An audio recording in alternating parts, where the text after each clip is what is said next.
창덕궁의 하루. 마지막 황제 순종의 이야기. 1. 유리로 만든 옥좌.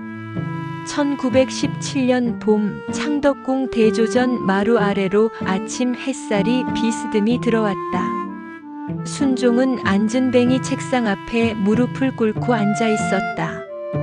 손에는 붓이 쥐어져 있었지만 먹물은 이미 말라붙어 있었다. 전하. 뒤에서 국내부장 민영기의 목소리가 들렸다. 그의 목소리는 늘 그랬듯이 정중했지만 그 안에는 거부할 수 없는 강제성이 숨어 있었다. 일본의 초청이십니다. 다이쇼 천황께서 전하를 뵙고 싶어 하신답니다. 순종의 손이 떨렸다. 붓이 떨어질 뻔했지만 그는 간신히 잡았다. 천황을 배알하라고? 나는 황제인데 신하처럼 머리를 조아리라는 말인가? 그는 입을 열려 했지만 목에서는 소리가 나오지 않았다.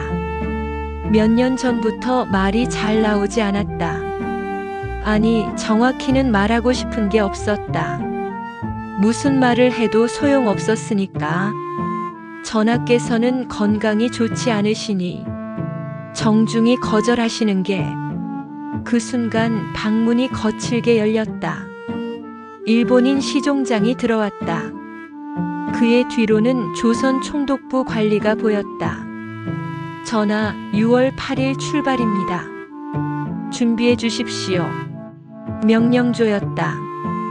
요청이 아니었다. 순종은 눈을 감았다.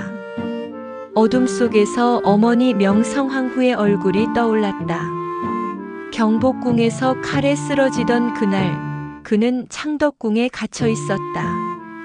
아무것도 할 수 없었다. 그때도 지금도. 아버지의 침묵. 저녁이 되자 순종은 덕수궁으로 향했다. 아버지 고종이 있는 곳이었다. 함령전 문 앞에서 발걸음이 멈췄다. 안에서 들리는 기침 소리. 고종은 나날이 쇠약해지고 있었다. 아범아마. 순종이 들어가자 고종은 침상 가장자리에 앉아 창밖을 바라보고 있었다. 그의 등은 한없이 작아 보였다. 일본에 가라고 합니다. 순종의 말에 고종은 고개를 천천히 돌렸다. 그의 눈빛은 텅 비어 있었다. 아니, 그 안에는 무언가가 꺼져 있었다. 그래, 가야겠지. 하오나 아범아마 씨는 어찌? 거부하면 어찌 되겠나? 우리 둘 다 죽거나 영친왕이 대신 가겠지. 어린 것을 보낼 수는 없지 않나. 순종의 가슴이 조여들었다. 이복동생 영친왕 이유는 이미 10년 전 10살의 나이로 일본의 인질로 끌려갔다. 유학이라는 이름으로. 나라를 지키지 못한 죄인이 무슨 자존심을 말하겠나. 고종의 목소리는 바스라지듯 작았다. 너는 알고 있느냐?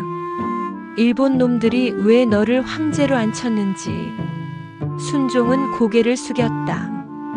너는 말이 없고 몸이 약하니까. 저항하지 않으니까. 나는 헤이그에 밀사라도 보냈지만 너는 그저 그들이 내민 종이에 도장을 찍지. 아범아마, 미안하다. 갑자기 고종이 말했다. 순종은 고개를 들었다. 미안하다, 처가. 내게 황제의 자리가 아니라 죄인의 자리를 물려줘서. 고종의 눈에서 눈물이 흘렀다. 순종은 처음으로 아버지가 우는 모습을 봤다. 그날 밤 순종은 창덕궁으로 돌아오지 못했다. 함령전 마루에 앉아 밤새 울었다. 소리 없이. 3. 기차 안의 황제. 6월 8일 경성역. 역 앞에는 구경꾼들이 모여들었지만 일본 헌병들이 철저하게 가로막았다. 순종은 검은 양복을 입고 기차에 올랐다. 그의 뒤로 순정 효황후 윤씨와 수행원들이 따랐다. 황후는 순종보다 20살이나 어렸다. 그녀는 순종의 두 번째 부인이었다. 첫 번째 부인 민씨는 결혼 13년 만에 죽었다. 후사도 없이. 전하, 괜찮으십니까? 황후가 조용히 물었다.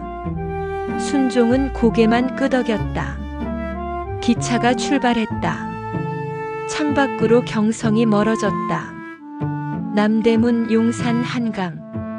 강 건너편으로 보이는 산들. 저 산 너머 어딘가에 의병들이 숨어 있을 것이다. 일본군에 맞서 싸우는 사람들. 나는 무엇을 하고 있는가? 순종은 창문에 이마를 기댔다. 유리가 차가웠다. 부산에 도착하고 시모노세키로 향하는 배에 올랐다. 바다는 잔잔했지만 순종의 마음은 폭풍우 같았다. 황제가 적국의 수도로 간다. 충성을 맹세하러. 이건 황제가 아니라 포로의 행렬이 아닌가. 4. 도쿄의 굴욕. 6월 14일 도쿄. 시나가와역에는 환영 인파가 가득했다. 일본 황족들과 관료들이 줄지어 서 있었다. 순종은 웃어야 했다. 고개를 숙여야 했다. 악수를 해야 했다. 다음 날 아카사카 이궁에서 다이쇼 천황을 아련했다. 방은 화려했다. 천장의 샹들리에 붉은 카펫, 금박을 입힌 의자들. 순종은 긴 복도를 걸었다. 발걸음마다 구두 소리가 울렸다. 천황이 앉아 있었다. 순종보다 3살 어렸지만 그 자리는 명백히 위아래를 나누고 있었다. 순종은 허리를 숙였다. 90도로. 이것은 신하의 예다. 황제가 다른 황제에게 할 예가 아니다. 하지만 그는 그렇게 서 있어야 했다. 통역이 일본어와 한국어를 오갔지만 대화는 형식적이었다. 멀리서 오시느라 수고하셨습니다. 황송합니다. 조선과 일본은 이제 한 가족입니다. 예. 거짓말이었다. 모든 게 거짓말이었다. 저녁에는 연회가 열렸다. 일본 귀족들이 모여들었다. 그들은 순종을 이왕 전하라고 불렀다. 황제가 아니라 이시성을 가진 왕. 격하된 칭호. 어느 일본 공작이 다가와 물었다. 전하, 일본은 어떠십니까? 순종은 잠시 말을 잃었다. 그러다 천천히 입을 열었다. 아름답습니다. 조선도 머지않아 이렇게 발전할 것입니다. 우리 일본의 지도 아래. 순종은 술잔을 들었다. 한 모금 마셨다. 쓰디쓴 맛이 목을 타고 내려갔다. 5. 밤의 고백. 밤이 되어 숙소로 돌아왔다. 황후가 방 한쪽에서 기다리고 있었다. 전하. 그녀가 다가와 순종의 손을 잡았다. 그의 손은 얼음장처럼 차가웠다. 저도 압니다. 전하께서 얼마나 괴로우신지. 순종은 그녀를 바라봤다. 23살의 어린 황후. 망국의 황후로 살아야 하는 여인. 미안하오. 순종이 처음으로 말했다. 당신을 황후가 아니라 죄수의 아내로 만들어서. 아닙니다, 전하. 황후가 고개를 저었다. 눈물이 그녀의 뺨을 타고 흘렀다. 전하는 최선을 다하셨습니다. 나라를 지키려 하셨습니다.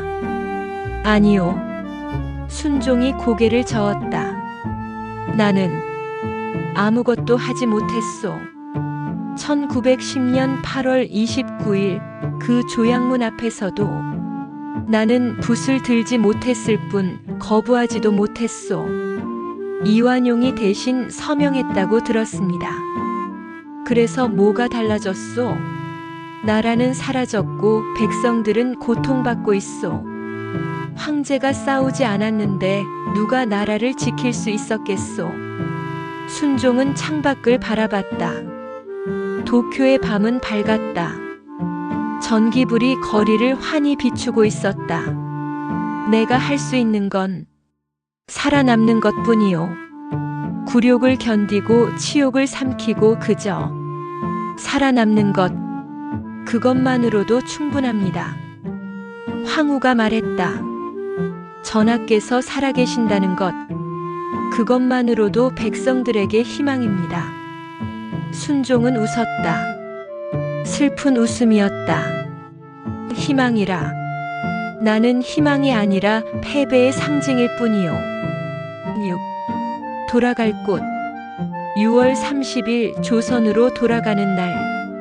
도쿄역에는 또다시 환송 인파가 나왔다.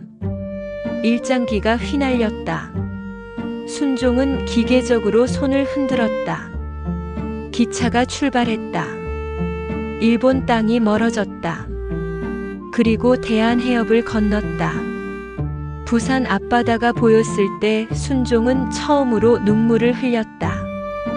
돌아왔구나. 중얼거렸다. 집으로 돌아왔구나. 비록 그 집이 감옥이 되었을지라도, 비록 그가 황제가 아니라 죄인이 되었을지라도. 7월 4일 경성역. 역 앞에는 사람들이 모여 있었다. 일본 헌병들이 막았지만 사람들은 담벼락 위에, 지붕 위에 어디든 올라가 손을 흔들었다. 전하! 전하! 누군가 외쳤다. 돌아오셨습니다. 순종은 창문 밖을 바라봤다.